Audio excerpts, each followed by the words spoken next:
শাহরাস্তিতে মানবতার খাবার উদ্যোগ, অসহায়দের জন্য একবেলা খাবার বিতরণ। দৈনিক জনপদ বার্তা ডেস্ক রিপোর্ট।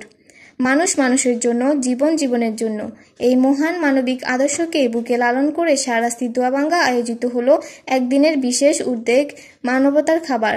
দরিদ্র ও অসহায় মানুষের মুখে একবেলা খাবার তুলে দেওয়ার মধ্য দিয়ে সমাজে ভালোবাসা ও সহমর্মিতার এক অনন্য দৃষ্টান্ত স্থাপন করলেন একদল মানবিক মানুষ।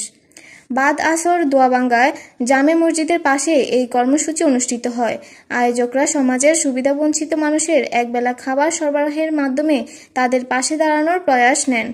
একটি খাবার হয়তো সারা জীবনের কষ্ট ভুলিয়ে দিতে পারবে না, কিন্তু এটি দিতে পারে ভালোবাসা, সম্মান ও মানসিকতার উষ্ণতা। ক্ষুধার্ত মানুষের পাশে দাঁড়ানোই এই প্রচেষ্টা কেবল পেট ভরানোর জন্যই নয়, বরং তাদের মধ্যে আশার আলো জ্বালিয়ে দেওয়ার জন্য।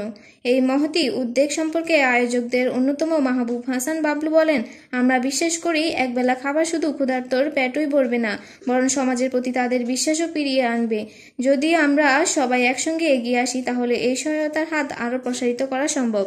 এই মহতী উদ্যোগে উপস্থিত ছিলেন আহসান হাবিব গাজী, ওমর ফারুক, তানভীর হোসেন রিফাত, সাখাওয়াত হোসেন, মোর্শেদ আলম, জাবেদ মাহমুদ, আব্দুল আল মামুন, সাংবাদিক রুহুল আমিন, সাংবাদিক রাফিউ হাসান হামজা সহ আরও অনেকে, যারা নিজেদের শ্রম, সময় ও ভালোবাসা দিয়ে এই আয়োজনকে সার্থক করে তুলেছেন। এই আয়োজন হয়তো একদিনের, কিন্তু এর বার্তা চিরস্থায়ী। মানুষের পাশে দাঁড়ানোই প্রকৃত মানবতা। যারা সহযোগিতার হাত বাড়িয়েছেন তাদের প্রতি কৃতজ্ঞতা।